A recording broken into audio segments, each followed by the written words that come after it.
Welcome to the Keon Sports Podcast. A special guest with us today, Wrestling with Legends. We're going to bring her in here. Now, it's going to take everything I have not to call you Alundra Blayze, because that's how I learned you to be. But I know you want to be called Madusa, so Either or, that's fine. Yeah. good to know. So we have it Yes. here. The new book is out.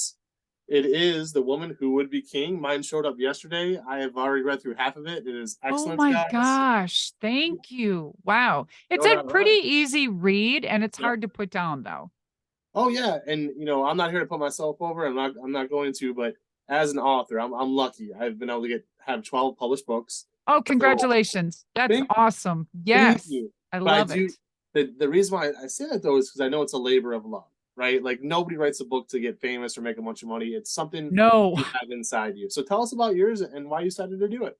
Thank you. First of all, thank you for having me on. And I've Sure. been kind of a fan of Keon Sports. I've been watching for a Thank you. while. And the book, I mean, it's been in the works for over 40 years. Tried to publish it so many times, but the timing is everything. Yeah. And finally, when I was introduced to a role through John Arezzi, he's a promoter from back in the 80s, and he introduced me to Greg Oliver and then into ECW Press. And they were like hands on. Yes, they want to publish my book. And I thought, oh my gosh, this is crazy. And then it was like so surreal, like, oh my gosh, this is happening. Yeah. And then I was like, oh, okay, now it's like peeling back an onion. Oh no, oh dear. And I knew that writing the book wasn't about to get rich, because if Right. you're writing a book to get rich, you're in it for the wrong reason. Yeah. Because no, it's about for the love of it and your subject matter and what is your message, right? And I Mhm. figured that I had a pretty strong message and story because a lot of people could resonate to it, like all walks of life. Like it's not just a wrestling story, it's not just a monster truck story, but it's a story that men and women can really relate to, especially about womanhood, about, overcoming tragedy to triumphs. Yeah. And so I really hope that somebody can take a piece of it and resonate and use it to their own motivation and persevere. And Yes. I drop a lot of F bombs. So I hope a lot of kids will have their parents read it in a different form. Sure. But again, I'm an adult and a lot of emotion came out. It's, Yeah.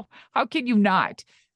Overcoming two huge entities, two huge major male dominant sports entertainment, and I rose above it. I have risen. And I cannot believe that I didn't become a statistic and that I chose my integrity instead of selling my soul. Yes. And on that note, I want to make this point clear to everybody at home too. I just got done telling my daughters how spoiled they are with Oh, women's wrestling of what it is today. So I have Maggie is 9 and oh, Madeline is 6. Me and my wife, we're so blessed, right? But yes. I'm explaining to them who you are because they are obsessed with today's wrestling. I said, listen, I'm like, They it don't was know. Yeah. right, yeah. I'm like, it wasn't always this way. I'm like, there'd maybe one match on a card where women, and I'm sorry, but they were there to look pretty, or they would come out in a dress, and I didn't really, because my girls are still young, but I was like, hey, it wasn't like it is now. You guys are spoiled with the Rhea Ripleys of the world and the Charlotte Yes. Flairs and that match that we just saw the other night, right?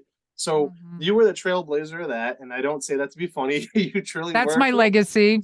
Yeah, yeah, absolutely. So I got a bunch of questions for you here. I'm gonna try to rifle Sure. through them pretty good. But again, we are huge in the female sports. Our high school basketball. Last night I did a lacrosse tournament, girls lacrosse. So everything that you bring is right on par with Keon Sports. So thank you very much for that. Oh, you're welcome. Absolutely. So, really after getting your first mainstream exposure, with the AWA, you win PWI Rookie of the Year, which is unheard of. Again, at that time, a woman wins it. How did that feel? I mean, because again, you're in this male-dominated sport, and holy smokes, here you are, right off the rip.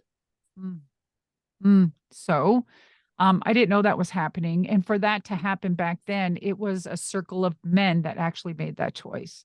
There wasn't any women on the committee, on the committee. And Right. so for that to happen, it was shocking. But, you know, for them to choose me to be on the cover in a bathing suit, it was like, I was like, why? Why couldn't I be in something nice in a suit or a dress or something, but they had to choose. Again, I'm not trying to be picky. I'm Right. very fortunate that I got it, but I'm trying to point something out how women were always, you know, looked at and what we were. And we were enhancements. We were just great for the show. We were TNA. We were, just be quiet. Or hey, she asked for something. She's becoming too difficult because she Yeah. asked for something. Sure. And let me tell you, I broke those barriers. I climbed them walls. I was told no a lot. And I found another way, respectfully, but loud, to make a change, to change the trajectory. Definitely several times. Yeah, I mean, and no doubt about it. It's funny you mentioned that because I have a question a little bit later in the interview about another time you were on the cover, and that's in WWE magazine. So I'll get to that Hmm. in a little bit here, which Yeah, another again, bathing suit. Yeah. exactly. So I'll get there in a second. But numerous times in your career, you wrestled in Japan, and this is another thing that now it's starting to become popular again. Yeah, But all when of a I was sudden, a it's kid, like yeah, since Mercedes decided to leave WWE while still under contract, and I believe in people going for their dreams and doing what they want to do, but I mean, there's repercussions of doing that, right? really, yeah, So, but she did it because this is what she wanted. She, we're all getting older, and she knew that she needed to go to Japan because that's one of her dreams. And bless her soul. I mean, for that, she's living her dream. But again, I'm looking at this, and then it was like, hey, first time the women are in this big dome and they're doing this. And I'm like, I sold out the Tokyo Dome. yep, I lived in Japan for 3 years, but nobody is writing that at the same time. It's like this is something first and new. And no, I'm just, this is what I'm like, do people not do history? The writers and the people that are putting this together, and I know Mercedes is very well knowledge of wrestling because it's been her whole life. And I spoke to her on the DM on the back end, and she was very, very thankful for everything I did in Japan and everything I did. So, I mean, the kid knows. And yeah, I think for her, fulfilling her dreams, everybody should. And maybe she's setting the platform to today's women, letting them know that, hey, you can do this. And I back her up. yeah. But you were the first one, so I'm back Well, there there. was women before me that did go to Japan, but they Not didn't to live there that, for 3 years. They didn't sell out the right? Tokyo Dome, but there was women before me that made it possible for me to do it probably. Yeah, and the thing about it is you did it to the next level, and the thing about it is too. I've always said Mexico and Japan, the real Yes. wrestling fans, and I'm American, and I'm the biggest wrestling fan you're going to meet, right? I realize we do basketball, football, baseball, but I'm a huge wrestling fan. I'm not going to hide from it. But Japan, they're knowledgeable, they're quiet, they watch. What was that like wrestling in front of that knowledgeable of a crowd because they knew what to look for, what to experience, and what to enjoy. It was scary. I was green. I had no right being over there, but I was. But I earned my spot because they picked me. They saw something in me. So I definitely jumped the scale and learned very quickly by getting my butt handed to me and waking up one day and saying, I'm not going to take this in the Japanese anymore, and they were just being tough on me because they wanted me to learn. So I had to step it up and fast. And I did. And earned the respect, and it was phenomenal. It was the best thing I did for my career. um you know Moving on to here's the thing, and you're probably going to see a trend as this interview goes on. So you go from that, right? You go from Japan to WCW, which, I'm sorry, I don't want to piss anybody off, but it was a bit of a clown show at times when Yes, you were there in the early 90s. it was. People go Ugh. back and watch it. They had the ding dongs and just stupid stuff going on. So they have you, okay, this incredibly talented woman, and I was instead that, promised to be to bring me over, to build a woman's division around me, to win the yeah, title. I never got the what happened? title. They made What me happened? fight men and gave me the cruiserweight. What? Yeah.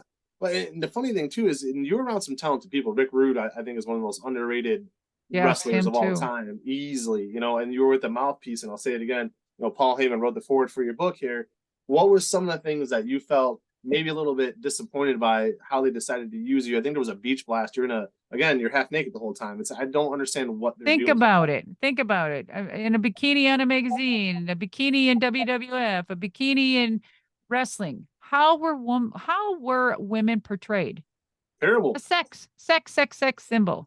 And I was a wrestler, damn it. And I took it too serious, not too serious, but I took it so serious that, I mean, it was against me because every time I voice something or ask something or, hey, this is not how I see it, can we work around this? I was difficult. I demanded too much. She's, wants too much money or, like, hell, I never even made any money in wrestling. I went poor wrestling. So, Most do. yeah. Well, Paul Yeah. Heyman. So I Mhm. wanted to touch on Paul Heyman. He seems very intelligent, and there was a forgive me because I might butcher it, but I think it was 92. I want to say Halloween Havoc 92 ish. He's poking you on the chest and calling you a woman. Mm. Obviously, he's playing a character. You know what I mean? What was it like working with him? Because he really, I think, did his best to try to be the villain and really put you over. That's kind of how I saw it as a fan. What was it like working with him in the early 90s? If it wasn't for Paul, I wouldn't have had half the things I did receive in WCW because he believed in me. He saw something, he saw talent, he saw a lot more than just wrestling. A woman with a brain, a woman that could lead, a woman that could speak, a woman, And so for him to poke the bear per se, he had to challenge himself to a different level. And Sure. so if it was the confrontation of poking me in the chest saying, you're nothing but a woman, woman, woman, you deserve to be in the kitchen and whatever the hell he else said. But it got the attention to everybody. And then it was that moment he said, Deuce, I just need you to beat the crap out of me because it is going to send a message that this isn't correct. Right. And when I Right. came up with one of my sidekicks, the spinning, whoosh, he went down. And to this day, he says, Deuce, my mouth, easy. And I'm like, I had to make it look real. Yeah. So, but if it wasn't for Paul giving me that extra inch, I would have never got the foot. Never. Paul And is an amazing, I mean, he was good to me. it comes off that way, right? Mhm. I was preaching to my daughters. And good, here I am bringing them up again.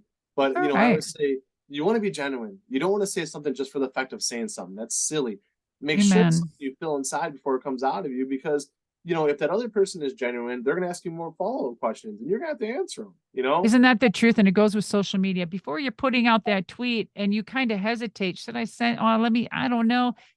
No, you Yep. don't send it out. If it's instinct, if you even have to hesitate to send something out, some people don't have a conscience, so they send it out anyway. But, I think there's your answer. It is. It really is. And think about, sometimes say something out loud before you type it.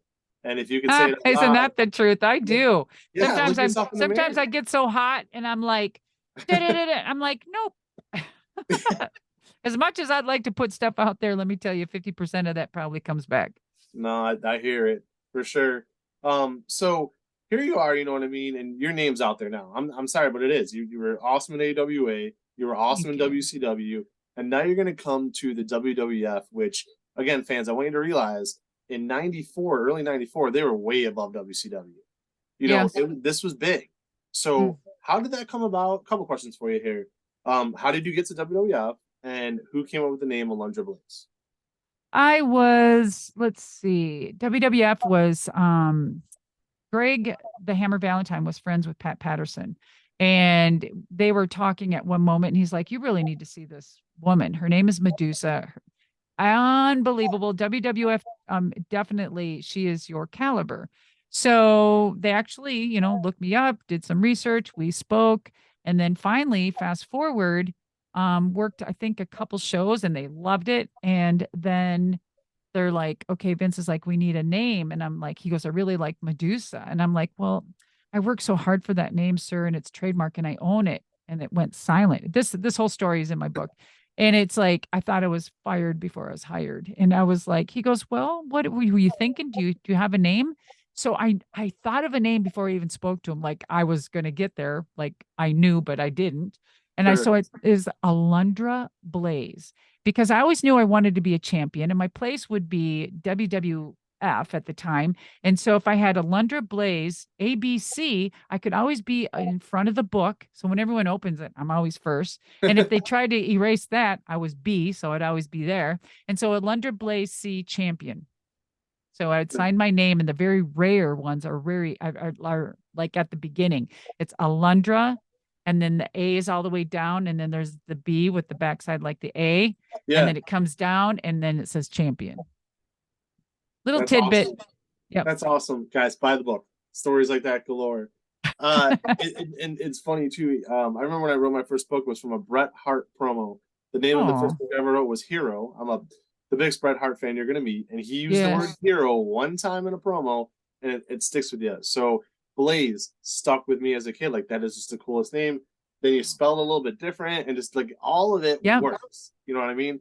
So you're there, the first big show, WrestleMania 10. Mhm. You're wrestling, with a woman who was there at Leilani Kai. Leilani Kai at WrestleMania 1. How did that feel? And she puts you over really in like under 10 minutes. Like, did that feel like you were off to a good start? It was like 8.5 minutes or so. And there were other people that were supposed to be happening. I think the story's in there.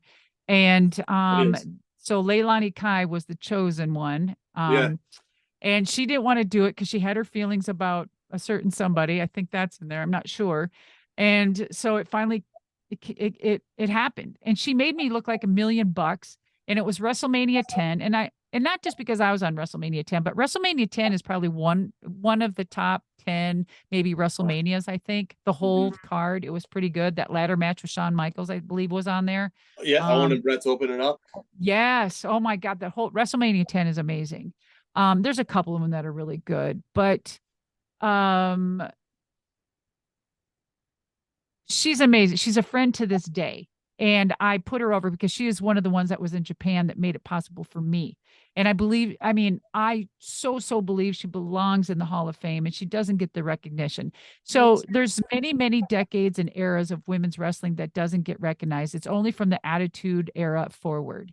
Yeah. I love Trish and Lita dearly, and they were a huge momentum of the whole Attitude Era, and they're always constantly used. And it's like forgotten from the Attitude Era back of all the women. And Yeah. I'm the only one that they use intermittently, and that's just, I mean, that is like minute, and there's, it wouldn't hurt to show some history of the other one.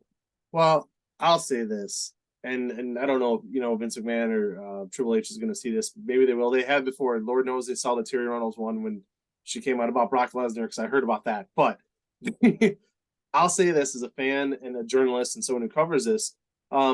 Yes, Trish Stratus, Lita, Hall of Famers, we get it.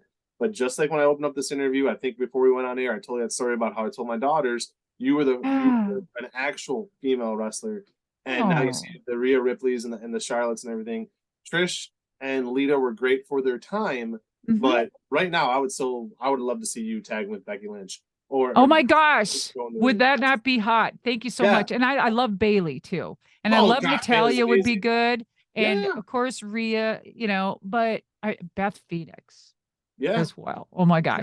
Trish and Here's Lita. my idea. So Paul Sure. and I go way back, right? But I would love to bring back the DA, but me lead the DA Yeah. and him the bloodline. I'm just saying. I'm going to That say would it be again amazing. and again and again. I mean, I can see something there because we really don't have a woman's figure as that Right. prominent woman role management to corral.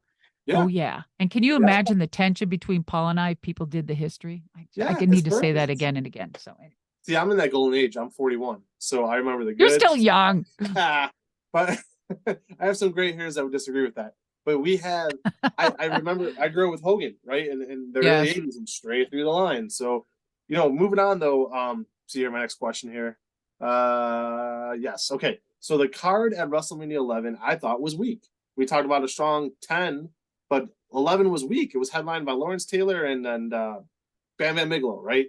So the next night you wrestle and it's a good match. You versus Bull Nakano. You win the title back. Do Hmm? you feel that should have been on a WrestleMania card and not Monday Night Raw?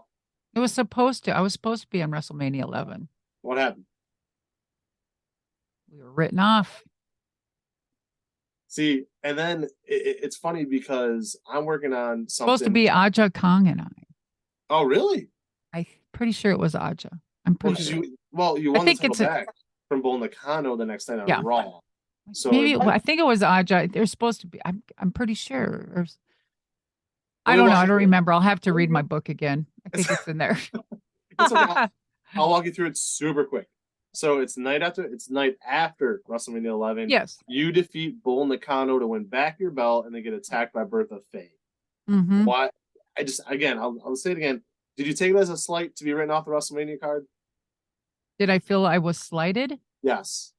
Well, I mean, I was disappointed. And again, I was trying to change, women's trajectory. I mean, I was just trying to change things and make it better. And I just didn't understand. And don't forget that Bertha Faye, I mean, she was Monster Ripper. So she was a hell of a wrestler beforehand, another character, right? Hmm. And so she really embraced that character with Harvey. And so, it was another program. But then shortly after that, things happened. And then, I mean, I was a Vince's girl. Vince treated me well all the way up until I got the knock on the door and there's a FedEx and a letter inside there saying, we don't need your services. And I was confused because I was getting ready to go to the next town. Yeah. It's Well, stories in my book. the Bertha Faye landing on your face, was that legit? Was that kayfabe? Did you really break your nose? Because she landed, she Oh, yeah, Bertha yeah, yeah. Faye, was that a legit Yes. broken nose? So yeah, my nose was broken during the boxing match with Aja. She split it in Okay. half, and I also broke it during the when I was in Thailand with the kickboxing match there. So I couldn't breathe out of my left side. I cannot. Still to this day, it's very difficult. And the whole nose was like closed, so I was only breathing out of one nostril and trying to wrestle, and always having my mouth open, breathing. You looked horrible, but anyway. So As I it needed is. to get my nose chiseled, and I Yeah. needed them to they were doing the whole structure. And so I needed time off for that. And so to the angle to break the nose, that was the whole thing for her to do that. So I Um, was, and then having that done, I had my chest done as well. I thought I might as well get it a twofer. And that was, I'm so glad I'm past all of that. I just yeah. I don't have fillers. I don't have Botox. I took out my enhancement of my augmentation. And I believe in natural beauty. And I have the most amazing husband that embraces that. And still to this day, after all these years of marriage, he'll come up to me, tap me on the butt, and he goes, I have the most beautiful woman. And he tells me he loves me. He tells me cool, sexy things. And after everything, and just going back to a natural beauty at a woman of my age, to have a husband like that, I'm telling you, ladies, it's okay to be you. It's okay to be natural. It's okay to gracefully age beautifully, because a real man or your real partner is going to know that. They're going to embrace it with you, because it's just the way of life, and it's okay. We're so caught up with today's social media and the filters and what people do. And I'm not saying that not, that's their choices. This is my choice. I'm not telling those people are wrong, but this is my choice, and I'm much happier.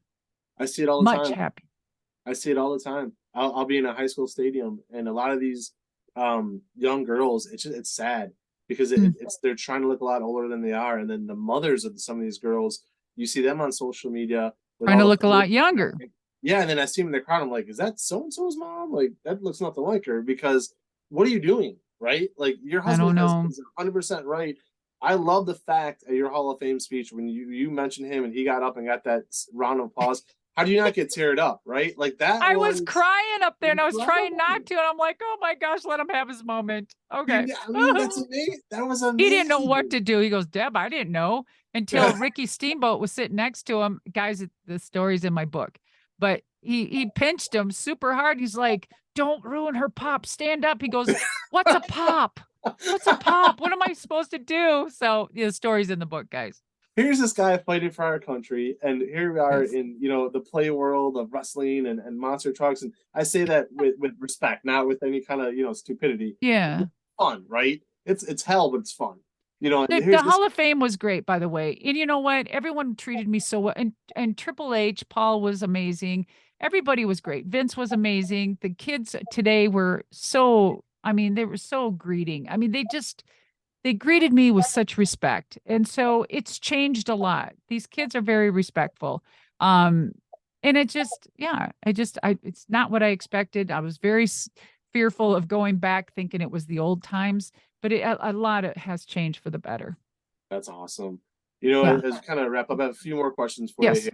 Yep. I Thank got you again. another one, but go ahead. I Another appreciate it. interview. Oh, I Mhm. appreciate it. Um, I wanted to touch on it though, and this is it's a weird question, but I don't think it is. So it has nothing to do with you wore a bikini. That's great, but you were on the One magazine cover in '95. But I'm not gonna ask you. I could care less about your bikini question. I couldn't care less. It was Razor Ramon, Diesel and Bret Hart were on the cover with you. This is right in the midst of the Click and Bret Hart going against them, and a lot of that backstage friction. You're there doing something fun though. Like I said, Kevin Nash, Razor, Bret. But could you feel any of the friction that day when you guys were filming that photo shoot, or was it just another day at work? Well, it's just like, I mean, it was summer. It's supposed to be summer. It's supposed to be fun. It's supposed to be the boys and the girls. But I just, that's the only cover magazine I got with WWF, I think. Yep. Maybe it was, maybe there was, but I never got a solo one. But it had to be me feeding some dude with a watermelon in my bathing suit. With his hand around you. Yeah. Yeah. I was wondering about the friction, if there was anything going on, with them not, because they didn't get along. So I mean, for me to even voice that, if there was, wouldn't be the right or place. I mean, that'd be an interview with them. Sure. But my whole thing was the friction of me. Why me? Why do I have to do this? I just remember and this is just me saying this, whatever, it is what it is. I remember in 95, I would have been, I think, 13. So a 13-year-old boy, myself, seeing that magazine cover for the first time, I was like, oh, wow, she's hot. And like, I don't say that to be mean, but as a kid, no, right. You're so used to, you were wrestling. Sex sells. I get it. And there's nothing wrong with beauty, or I wear a bathing suit. So I get it. I get it. But again, if you're going to have me that way, then give me the courtesy to put me on the magazine cover on the front in a wrestling something, And you had your belt. You were still the champion at that time. That's right before you left, or whatever. We'll get to that in a split second. But at least had the belt around you, right? So there are other ways you could have did it. I totally that could have been around my waist instead of his hand. I mean, yeah. So I'm gonna wrap up the WWF and then we'll get to the WCW to close the show here. But okay. Yep, I gotta go. Go ahead. No problem. Just real quick, did you sense it was coming at all, or were you really floored when you got let go from the WWF? Because no, that was a surprise. Total surprise from the WWF. Yes, it's in my book. Totally left field. Yep. Did you ever feel bad about? And read the book, guys, and I'll show it again in a second. Did you ever feel bad about throwing the belt in the trash can? The question I'm sure you've been asked about a million times in WCW Night 1. Like, did you ever regret it after you did that?